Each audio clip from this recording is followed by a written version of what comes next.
Assalamualaikum warahmatullahi wabarakatuh. And a pleasant afternoon to you, ma'am, and for everyone as a whole. Before anything else, let me first introduce myself.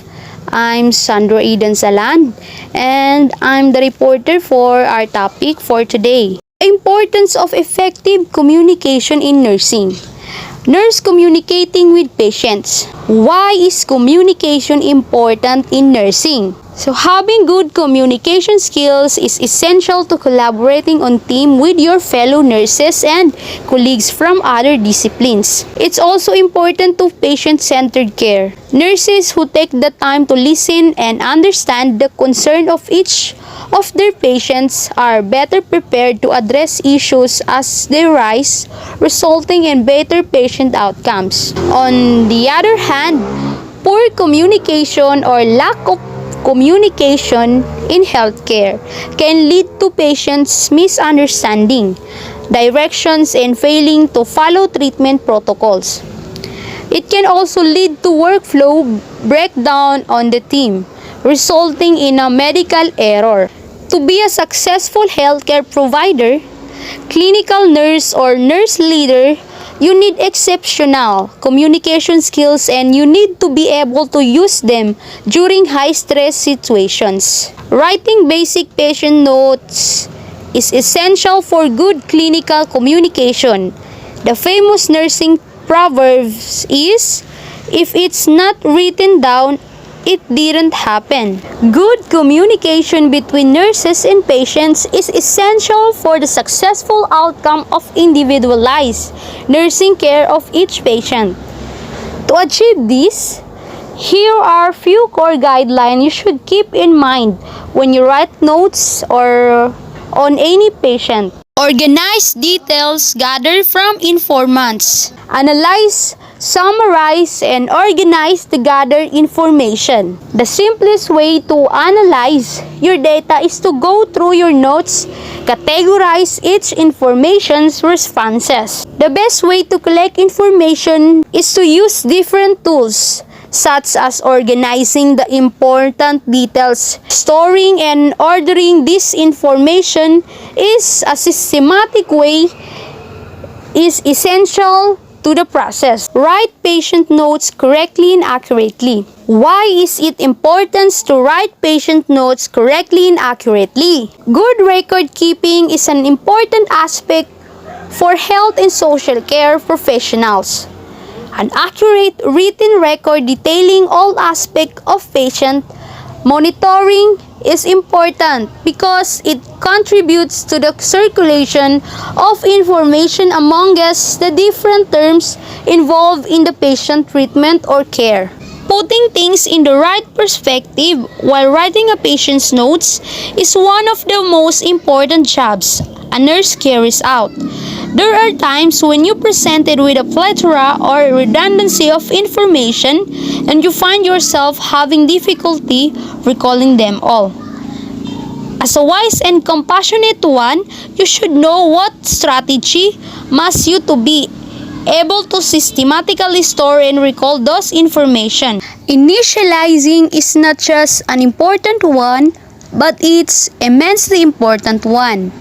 As an effective nurse, you should know what are the information that you need to write and how you should organize your notes.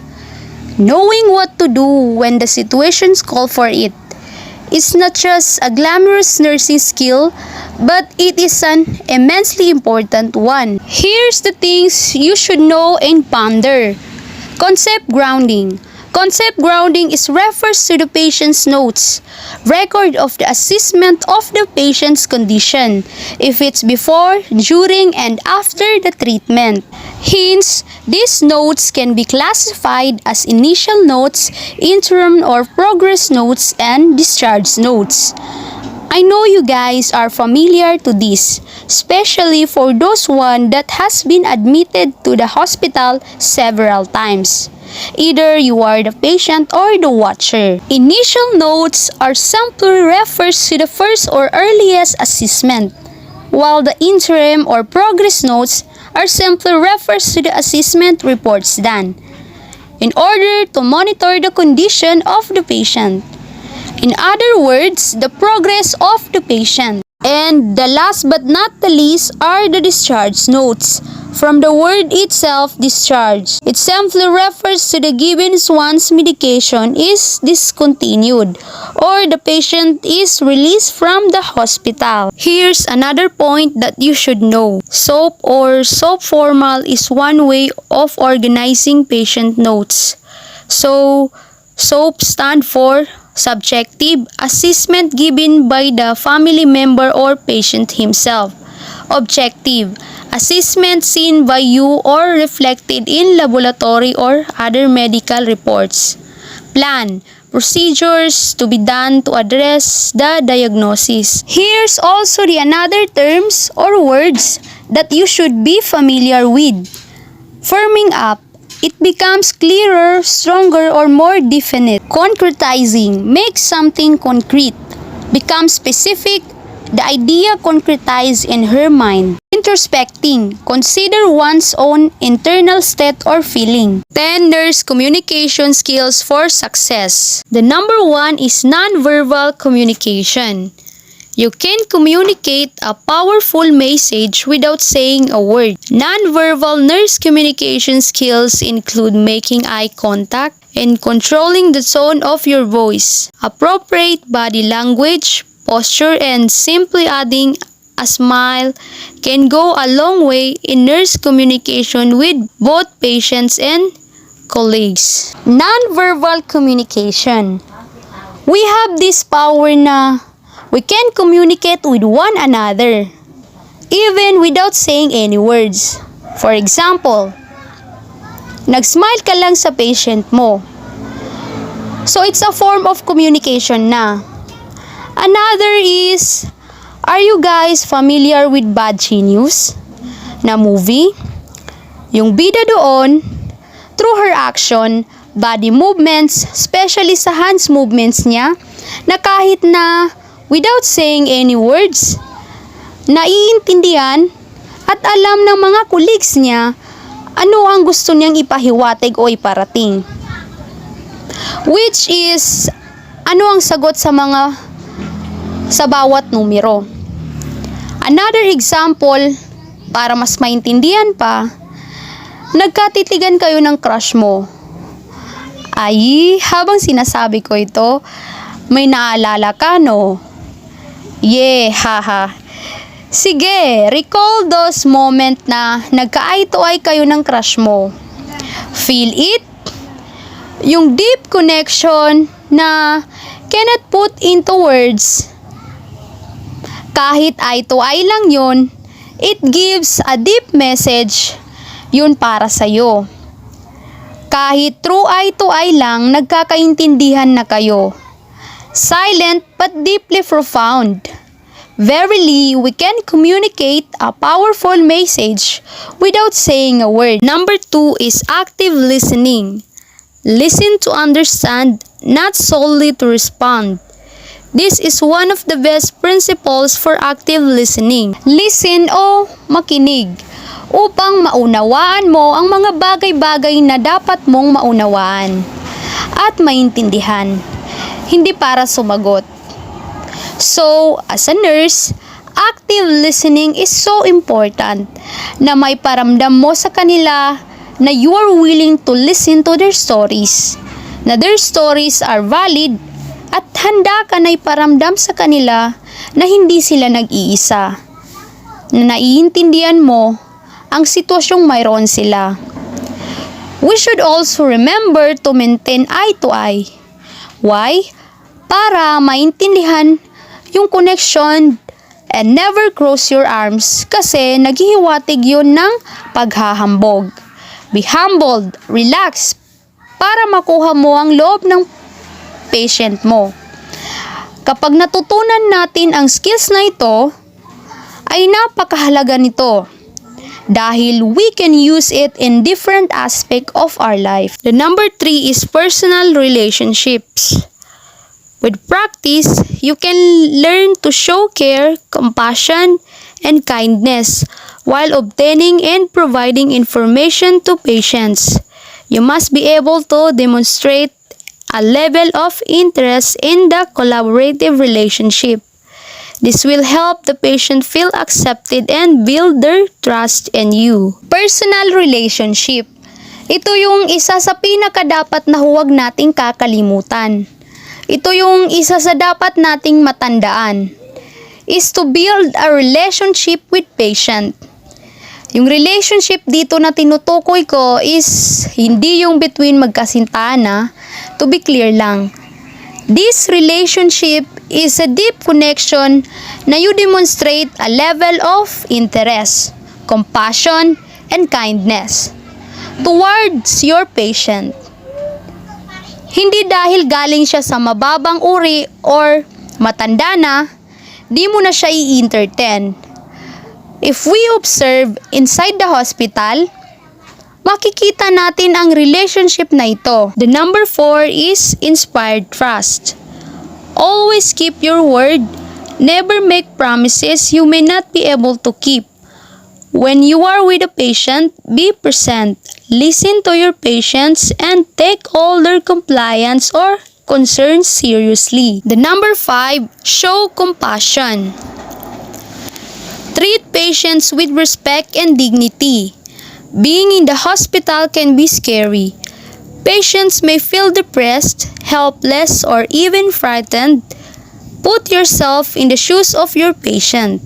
Doing so will help you convey empathy while using your nurse communication skills. Show compassion. Compassion talaga is napakahalaga towards patient with respect and dignity. Be a comforter.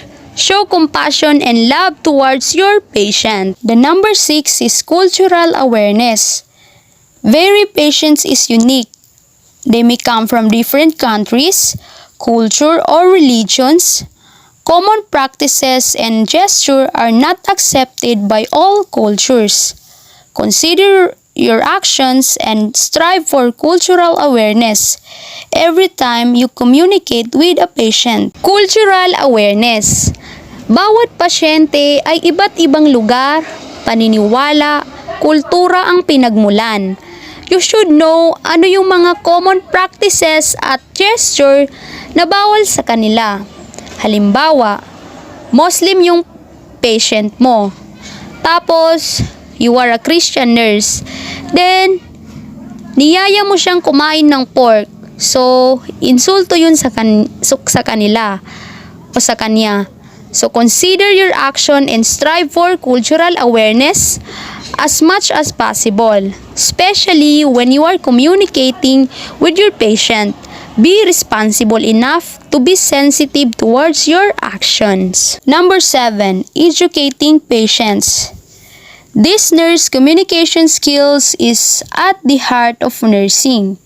You must be able to explain disease process, medications, and self-care techniques to patients and their families.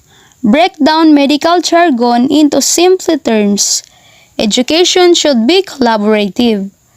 Ask patients questions and use teach-back techniques when possible. Educating patients. Ito na yung puso ng pagiging nurse. Ito na yung dapat na you must be able to explain sa kanya ang disease process, medication, and self-care techniques na mga dapat niyang gawin. And also to motivate her na habang may buhay, may pag-asa pa. Na sa tulong ng Diyos ay gagaling at gagaling rin siya. You must educate your patients and also to give him or her motivation. Palakasin ang kanyang loob to continue his or her life na mabuhay pa na huwag siyang mawawalan o mawalan ng pag-asa. Number 8, written communication. This is essential for nurse-to-nurse communication. Always ensure your written communication is concise and easy to understand.